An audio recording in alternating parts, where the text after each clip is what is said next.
as a Korean myself, I'm like, yo, these guys gonna be building nukes, and this kind of concerns me. To sanction who?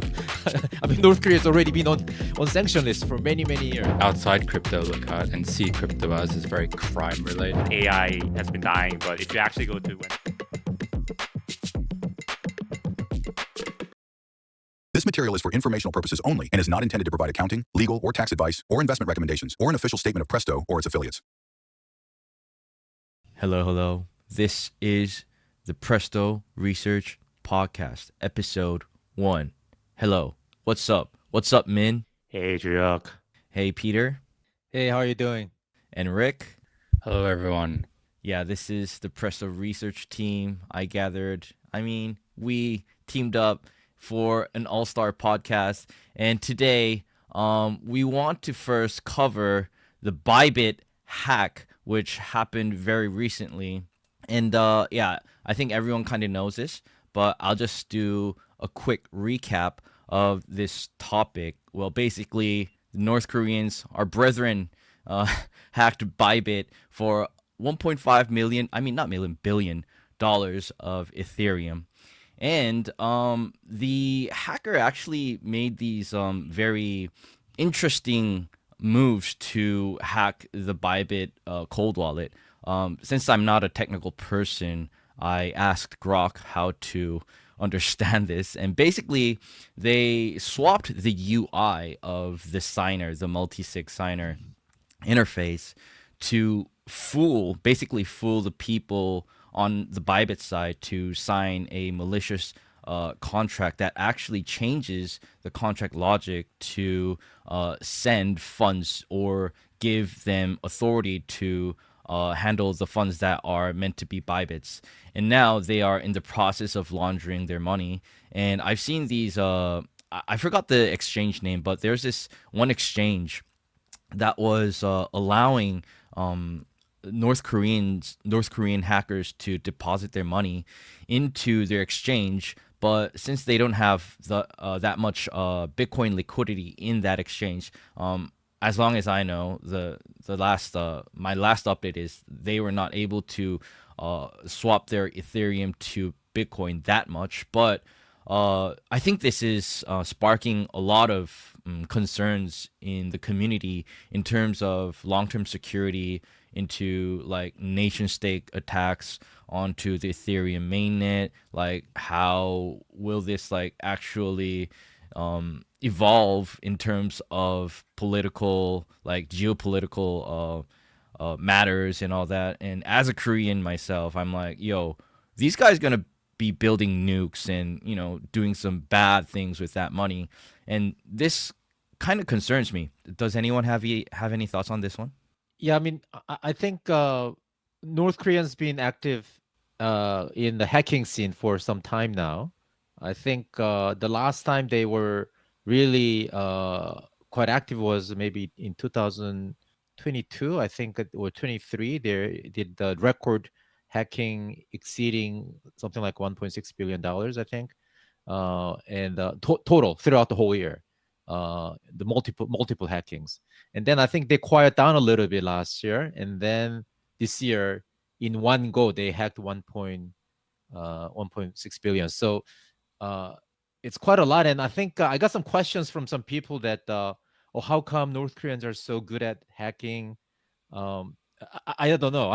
I have no idea, but if I had to guess, my guess is that these are state-sponsored hacking groups. So similar to many other things in North Korea, I think these kids are recruited at a very young age, maybe 10, 11, 12 years old, and then maybe trained by the state, authority, and then basically released into the world to go around and hack these rich wallets around the world. So it's. And then I think another thing that a lot of people kind of were wondering is whether ByBit is going to be able to, whether this is going to be another FTX kind of situation. And just looking at the numbers, it's unlikely to be. I mean, so already I think everybody knows that the ByBit is fully operational, and they have something like 60 million users. And So all you need to do is make about $25 revenue per each user, then you already have $1.5 billion revenue. So, and I'm sure that that's if that's like if every user trade $5,000 worth of trade once a year, and you charge 0.5% commission, you already have $25 ARPU. So I think the ByBit is fine operationally. It's like, I think they said it's like 1 year's worth net profit, and they've been operational for many years. So I think one thing we need to mention is that how well the ByBit leadership handled this crisis. I think they were very transparent and immediately addressing many of the concerns live on camera, and I think they've done an excellent job in terms of crisis management. And I think another interesting thing that to note, I think, is but because they were short on Ether when they had to meet these withdrawal requests, I think they had to effectively borrow from the industry players. So they are short Ether right now, and at some point they'll probably have to buy them in the market. I think they've done some of it already over the last 24 hours. I see a news that they bought about $800 million worth of Ether in the market, and the remaining is still they need to, I think, acquire to pay back the lenders. So some people speculate that this could lead to some short-term upward buying pressure for Ether, but we'll see how far that will go. Yeah, on the screen right now, we're seeing some numbers from Look on Chain. I think these are the addresses that deposit into ByBit's hot wallets or whatever. And it seems like they're not really having that much trouble of ETH. And I think some people are kind of sad that they didn't buy ETH on the market to actually pump ETH.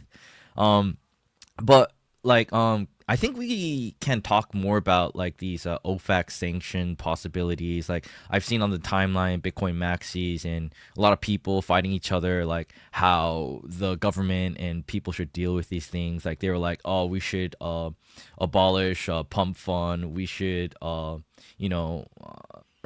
Vitalik Buterin, and like the Ethereum Foundation should be sanctioned if they don't sanction these addresses that are owned by North Korean hackers and all that. In your opinion, do you think, is there any possibilities of these type of sanctions from nation states, especially from the U.S.? I mean, all they can sanction is addresses, which is something that they've already done. So I think many of the addresses associated with Lazarus Group are already on the sanction list. I think the Tornado Cash and a few other mixers are already also on the sanction list. So I'm not sure if there's any additional sanctions that they can do to help the situation, to be honest. Yeah, so I don't know actually what these guys were referring to actually when they say they need to sanction who. I mean, North Korea has already been on sanction lists for many years. Yeah, that's what I was thinking too. Cause like, I think it's just like a bunch of people just mocking Ethereum and how smart contracts are very dangerous and all that.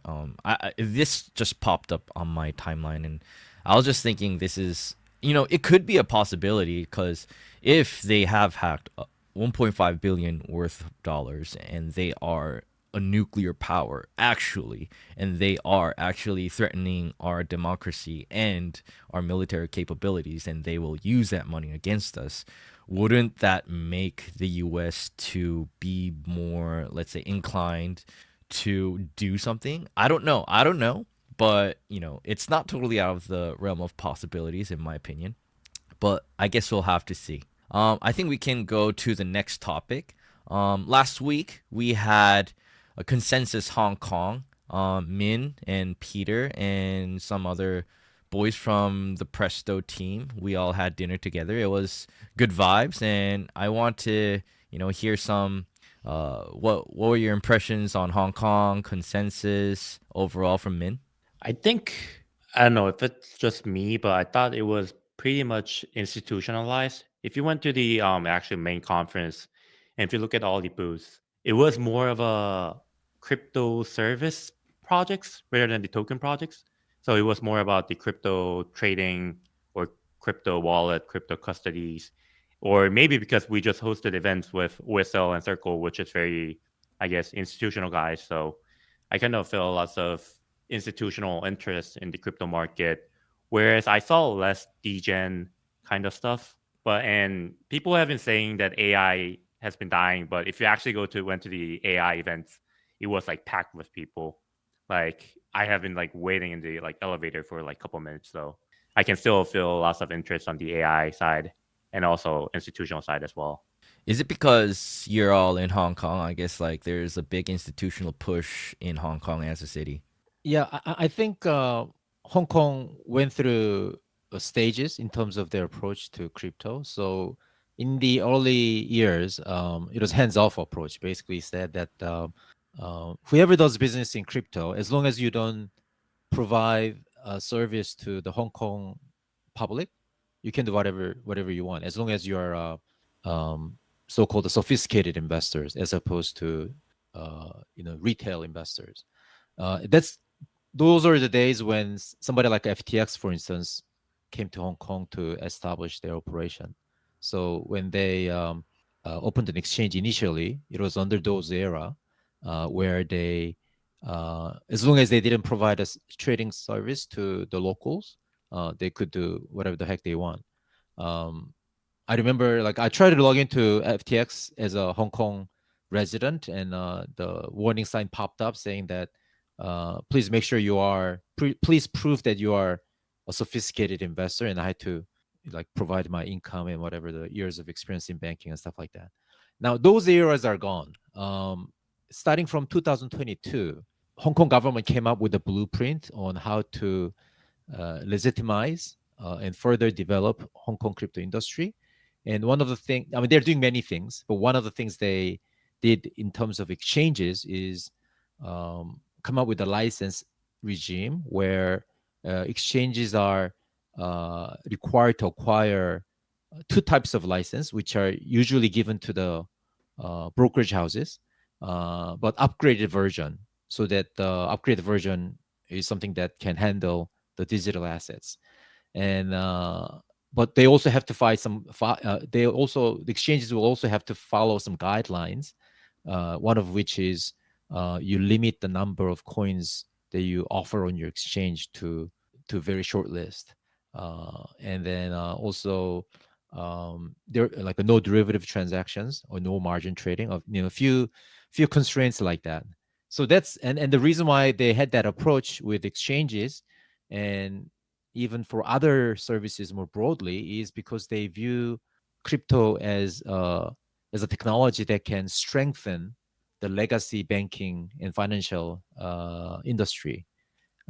So their approach is very much from a TradFi perspective, and that's why I think Min mentioned that it's a very much an institutional kind of event, and that's precisely because the Hong Kong government is the one that's actually driving these events. I mean, if you look at the agenda for consensus, you will see that the morning sessions in the first day was all filled with SFC officials. SFC is the Hong Kong's equivalent of a SEC.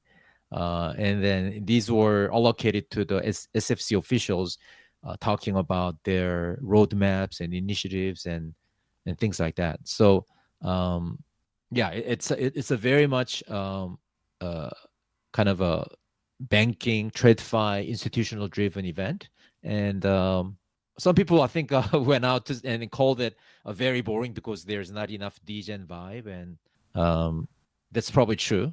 But I think blockchain can be many things to many people, and just Hong Kong decided that it's a tool that can enhance or strengthen their financial the competitiveness of the financial industry. So there you go. Yeah, I think we briefly talked about Hong Kong because I didn't know that much about Hong Kong. It seems like I could be bullish on Hong Kong because of some recent regulatory moves, and it kind of made me question, could Hong Kong be rivaling Singapore in the future and all? And I think there are some misconceptions, like I actually had. When I had dinner with you, I was like, oh, but doesn't Hong Kong, like, isn't it kind of controlled by the CCP and all? And you gave me a good answer. Can you like say it again on the Yeah, podcast? sure. Yeah. So it is true that Hong Kong is part of China, um, but it became part of China in 1997 when Hong Kong was returned from the British rule to the Chinese rule. There were some. It was under certain conditions. For instance, Hong Kong would have its own constitutions called the Basic Law. So it went into effect in 1998. It's supposed to last 50 years. So we have another. We're about midpoint right now. So we had it's a lifespan of another 25 years from now. And based on the constitutions, Hong Kong is allowed to operate under its own uh, administrative regime, on their own, government agencies and different set of regulations and so forth. And the reason for that is because Hong Kong basically wanted to maintain. China, Beijing basically wanted to maintain Hong Kong as a sandbox for free finance and free capital market, and therefore it allowed Hong Kong to operate under different set of rules, and that has continued, and I think that regime lasted for the last 25 years, and it worked well for both Hong Kong and China as China became bigger. Basically, China entered the WTO in year 2000 and start generate huge trade surpluses. China needed financial help where they can manage their savings, and Hong Kong filled that role. And Hong Kong grew as a result. Hong Kong's financial industry grew as a result of it with the help of China. But all of that kind of came to a stop in the last maybe since 2000, 2021 mainly because of a COVID, basically. So in 2022, Xi Jinping actually came to visit Hong Kong and made a speech. This was like towards the end of COVID era, and basically said, look, this so-called one country, two system model has worked well in the past, and Hong Kong should flourish under the same principle for the next 25 years. And basically gave a pep talk to the Hong Kong people that you should continue to do what you've been doing in order to strengthen your financial industry and bring back all these businesses back to Hong Kong. And one of the first things that Hong Kong government did at the time, under then newly appointed Chief Executive John Lee, was to come up with a blueprint for nurturing Hong Kong's crypto industry. And if you look at the languages in that blueprint, you will see that they view blockchain as an industry that can strengthen Hong Kong's financial industry. So everything that they've done to nurture the crypto industry since then is really to help strengthen the financial sector in Hong Kong and make it a cutting-edge financial hub that can rival the likes of New York or London and so forth. It was my first time in Hong Kong too, and I was like, wow, this city has some good food, but also I was hearing some stories from my friends, and they're like, oh, Hong Kong seems to have a lot of people in crypto, and personally, I've seen like these OTC desks and Bitcoin ATMs. I was kind of surprised because that kind of stuff you never see in Korea, and I saw the city was pretty welcoming to crypto, and after talking to you, I was like, oh, Hong Kong might be the next place for people in crypto to be. And I think also Min can also give his opinion on why he's bullish on Hong Kong. Yeah, I mean, when I tried to get into banking, which was like 5 years ago, like Hong Kong was a big country. Like, so it was either for Asians, it was either New York or Hong Kong. I think after COVID and stuff, it kind of changed, and it became more like New York and Singapore. So I think Hong Kong definitely has, like, looking at past, I think has a potential to become, I guess, could take over like what Singapore is currently doing. And personally, I enjoyed Hong Kong more than Singapore, and weather was great. So I don't know if that could be the reason why I'm bullish, but yeah, good food, good weather, Yeah. good things. Yeah, good food, nightlife, the views. I think the food was the best part for me. But I think let's talking about eating. Have you been eating on chain, Min? Cause I think the trenches are all destroyed right now. Bitcoin right now, as of recording, I think we have hit 91K or 92K somewhere over there. Yeah, I woke up today. I felt, you know, powerless. I didn't know. I have I'm stabled up a bit, and we're seeing some news from how the trenches will evolve now. We got some news from, I mean, not news, but rumors that pump.fun will might want to create their own AMM, and I think Min, you wanted to talk about it. Yeah, so I think it was like Monday morning, pump.fun launched this like test version of AMM, its own AMM, where potentially all the migrated tokens, I mean, all the graduated tokens will be migrated to. And I think the news of the pump.fun launching its own DEX was pretty known, but I guess the timing was pretty unexpected. So I guess like following the news, Radium was down nearly 25% or 30%, which is pretty obvious because Jupiter and Radium has been what benefited from pump.fun and whole Memecoin season. And I don't know the exact data, but I think around 20 to 30% of the trading volume on Radium comes from pump.fun tokens. So it's just the price action seems pretty reasonable. But it's actually fun to see all the, I guess, shilling CTs on Radium after this happened. So, and I think Infra, who is the core developer of Radium, said that pump.fun launching its own DEX is kind of the wrong move, which is, I think, something that we should think about. And just in general, I think it's pretty interesting to see how those killer apps could do anything what they want. I mean, it will be pretty no surprising to see pump.fun launching its own chain, like Pump Chain or whatever. And if you actually look at Hyperliquid, I mean, it announced Hyper EVM before its launch, but because Hyperliquid is successful, they could branch out into whatever they want. And if you look at the past, BOIC to ApeCoin, and even Pengu to Abstract Chain. So I think that having a killer app in this industry means a lot. Don't you think that like making a chain would actually fragment liquidity and make them in a bad position? That's actually what who's that guy, Infra guy, said in his Twitter, and I think it will, but it will. So I think the chain will do, but I don't know if actually launching its own DEX will have a negative impact on pump.fun.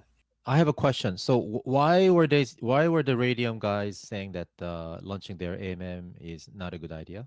What is the reason? Yeah, so this is the tweet. I think if you go to like number 6 or 7, it's basically that this isn't really a tested product, which I think he's pretty biased because he worked for Radium. Yeah, I mean, I think, okay, I read it, I just skimmed through quickly. It doesn't seem to really provide any reasoning behind it other than saying that Radium played an important role. Yeah, I get that, but like, why can't, I think if he wanted to argue why it's not a good idea, he should have said something like combining token issuing platform with the secondary market trading platform is not a good idea or something because of this, and that. Was so that type of logic, I think, would have been more convincing, but I don't see any of it here. I think he's saying that this one, the pump success is not just because of the front end, it is because of the success of their bonding curve program. The distribution of battle tested smart contracts is incredibly important in DeFi. So basically, this guy is saying that Pump should just use the battle tested contracts, which are Radium's contracts, in my opinion. So yes, so I guess he's saying that because we've been around and it's time tested, ours is safer, which is true. But if that's the case, you will never see innovations anywhere, right? Like if something is just because something's been around for a long time and that's the reason why people should continue to use it, then we should still be riding horse carriage right now, right? So yeah, that's not a very good. I don't think that's a very good convincing reason. I think all the CTs are talking about how good Radium is without pump.fun. Yeah. Like it just takes over like 20% of the volume. So 20% of volume is just coming from pump.fun, and without pump.fun, they're a very attractive investment. I think that's what current CT is about. Yeah, I Okay. mean, I think he can shield his own bag, how much, however he wants. But I think eventually it's the market that will determine which one is more value add service, and let the market kind of try it and let it play out and see what happens.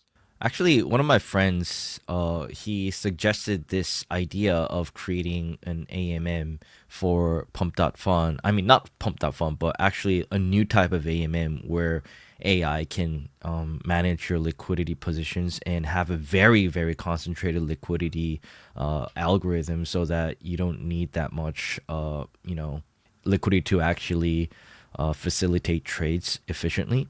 But what he said is like the concentrated liquidity, since it's managed by AI, it can be injected and withdrawn in a very high frequency, and thus creating a very efficient environment, especially in very volatile assets like meme coins.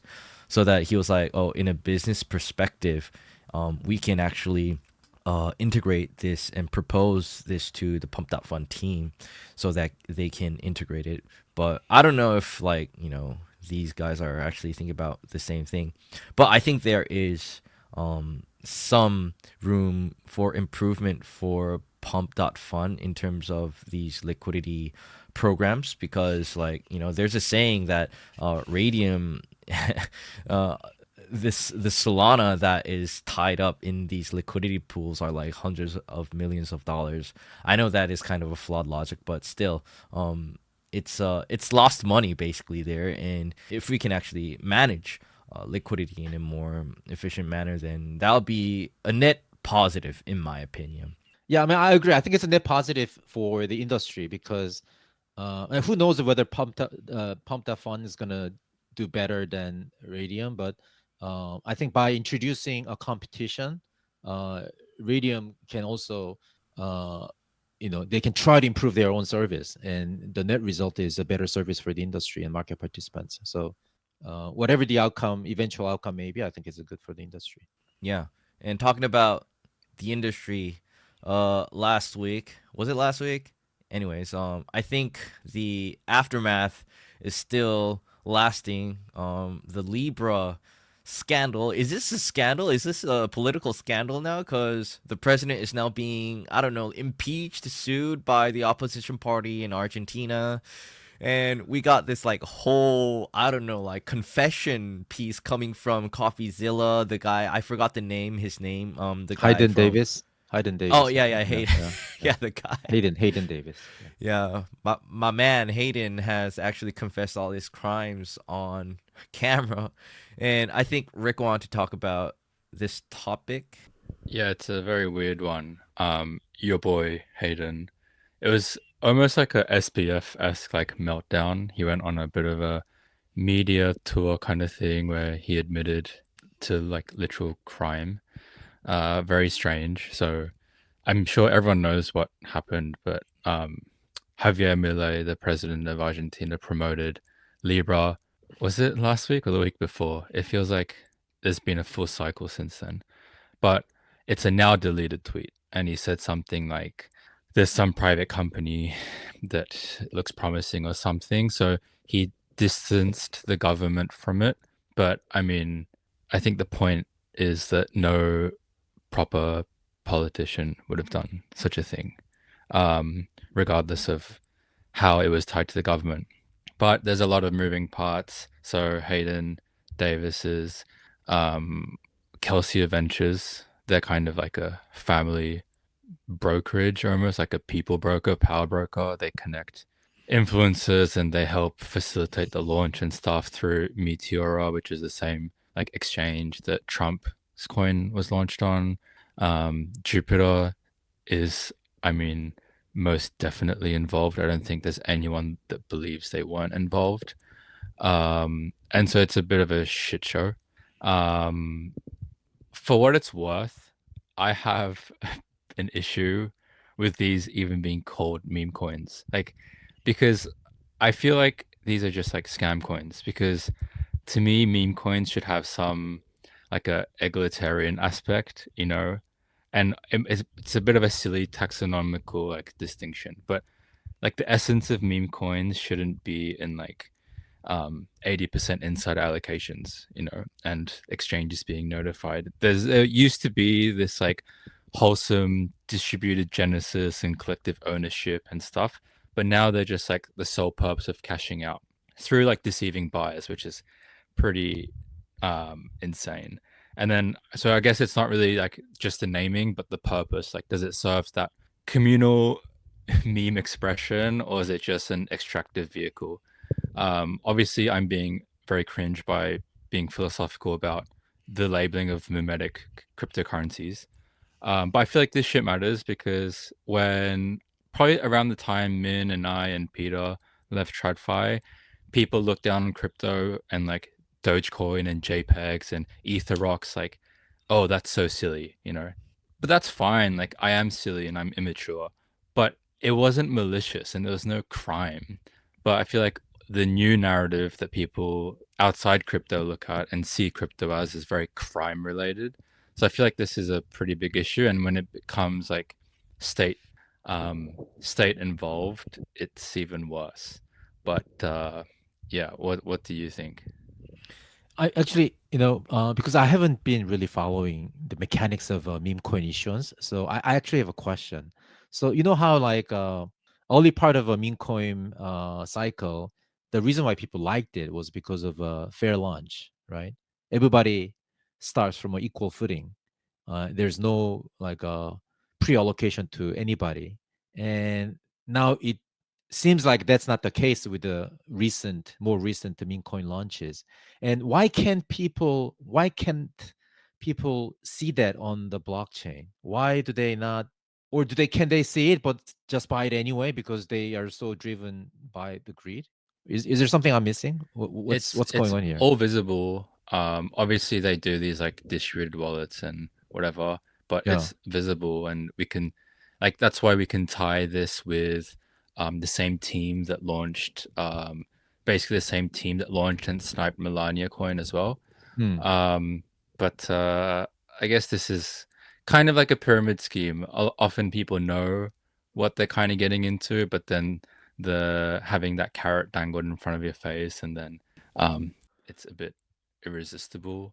Right. So basically the market has evolved from early days where people cared about fair launches to the current state where nobody gives a shit about fair launch. Yeah, I guess so. But I think there's like, if you look at the context, like we went through that celebrity meme coin shit last year, 2024. So that kind of brought to light that there's like coordination going on behind the scenes. So maybe that narrative is still kind of new to some people. And then, you know, the LA vape cabal, and like it's coming to light now and people are annoyed now. But I think people are annoyed now because prices are lower in general. Alts are lower. We want something to be annoyed at. And then this was in the forefront. But while a lot of shit was going up, people seem to care way less. Yeah, I mean, I know I'm the one that asked the question, but I'm also maybe answering my question. And I think because listening to Rick, the one thought that I have is that in the beginning stage of the meme coin cycle, maybe the people who were participating in meme coins were people who's been around long enough to know the difference between fair lunch and pre-mine, and therefore they can tell, okay, fair lunch, that's good. But maybe the people who join more recently to this meme coin cycle has not been around in the industry long enough to know the difference between fair lunch and then the pre-mine coins, and therefore it's just not part of their equation when they think about whether or not to participate. You think that's a fair description? I mean, I don't think there is any. This is just my thought. I don't think there is any fair launch meme coin. I think Even a year ago, there wasn't. yeah, It yeah. wasn't Even real a thing. year ago, I think all the what people so-called fair launch project wasn't really a fair launch. I mean, technically speaking, if you don't snipe more than 70% or 80%, so if there is no long-term hodlers of 70 to 80%, project has 99% of failure because liquidity is so thin that 1 or 2% people dumping could lead to a price drop. So I don't know. There could be some real fair launch project, but I highly doubt about what people so-called a fair launch. Yeah, and also like I think I want to add something on what Rick mentioned earlier. Right now, meme coins are basically just they're just called meme coins, but they're just vehicles for gambling. And I kind of got flack for this when I posted this opinion on my Telegram because I was one of the biggest proponents to like trade and talk about meme coins in 2024. And the meme coins that I used to like to trade were actually funny things like Harry Potter, Obama, Sonic 10, that kind of weird ass like crypto, like schizo meme types of things were the things that I actually liked, even though it could be like a total insider thing. But the point is, these things right now, including Libra, they're all just created for the sole purpose to steal money from people, which I do not like. Like, it's very low effort. It's basically just, you're just basically doing a roulette game, but with way more lower odds of winning. So I'm like, no, nobody should be trading meme coins right now.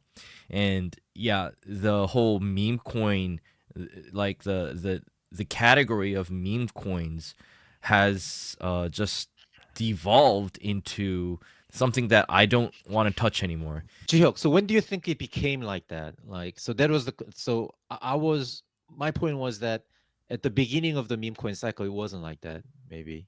But maybe Min was saying that even at the beginning, there were some insiders that are benefiting. So Do it was you- never like people's coin. Do you remember when Book of Memes came out? I think that was like last April, May, something like that, like on Solana. This pre-sale meta. Um, I think that is when things gotten like way, I don't know, insidery. I think before that, when I was trading on Ethereum actually and on Base, it was like not that much shady. It was like it was good vibes overall. It was like, oh, there's a dog in me. Like you got that dog in me, and like we're like having fun. We were having fun on the Degen coin and all that. And then suddenly, when people started to trade meme coins mainly on Solana, when that shift happened, I think that is when things became way too much extractive, and when these sniping tools started to, get more popular. I think that is when people started to, fool people for like as if this coin is a fair launch and all that, and it's become too easy to actually create these fair launch tokens. I remember this tool called Dog with Tools. This guy actually sold this bundling tool for 15 Sol, and then he basically hacked everyone's computers who had that software installed, and I think he made like, I don't know, $100 million. Anyways, we got that little Dark Knight moment in the trenches too. But overall, meme coins, in my opinion, right now it's not a very good time to be in. I mean, that's what people are blaming pump.fun for, right? Pump.fun made too easy to create a meme coin.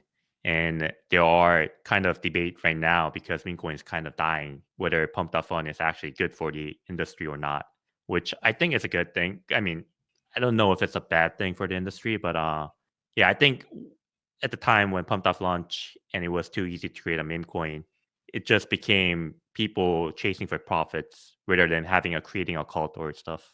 Yeah, that's what I also feel like. Yeah, I always it's the streamers that came in, the non-crypto native streamers that come in to rug their followers, like all those losers.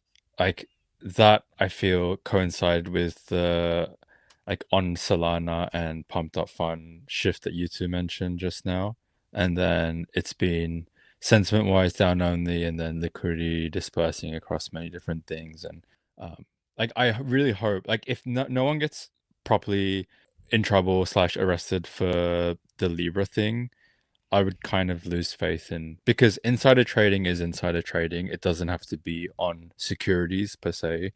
Like we've had people arrested for or charged for insider trading on NFTs and whatever. Like it doesn't have to be on securities, and it's pretty clear that a lot of the high profile people within the Solana ecosystem, and I say this as a irrationally long Solana person, unfortunately, have been involved in this pretty clearly. Like when Argentina maybe going to launch a meme coin narrative first happened, it was before Libra. There was that other token. I can't remember what it was. It was a Spanish word. Anyway, when that never launched, but when that first came out, they were involved with the Jupiter team before launch when it was still in discussion. So like there's no way they didn't know. Like, and if you look at Jupiter's statement on Twitter, they refer to themselves as like, I can't remember, agents or something, like in the third person. So it's pretty clear it's written by lawyers and not them. Like, and they just say what they didn't do, but it's not very clear what they did do. So I do hope this doesn't get forgotten because prices come back up and then people move on. Like, I hope that this is a long-lasting investigation, because we'll probably be better off when we fully clear this.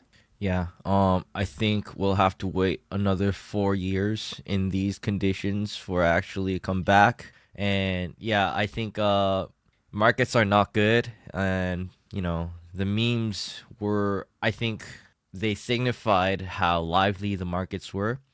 And I hope we see to memes to come back, but right now I think we got to go back to the fundamentals. And this is our first podcast, and in the future, I think we want to talk more about things about Hong Kong, what's happening in Asia, Presto, we're institutional, so we can talk about memes and more fundamental things. And I hope everyone who listened to this podcast today had a good time listening to it. I hope everyone learned something, and thank you for Min, Peter, and Rick for tuning in, and I think we'll see you next week. Goodbye. Bye-bye. Thank you very much. Thank Bye-bye. you.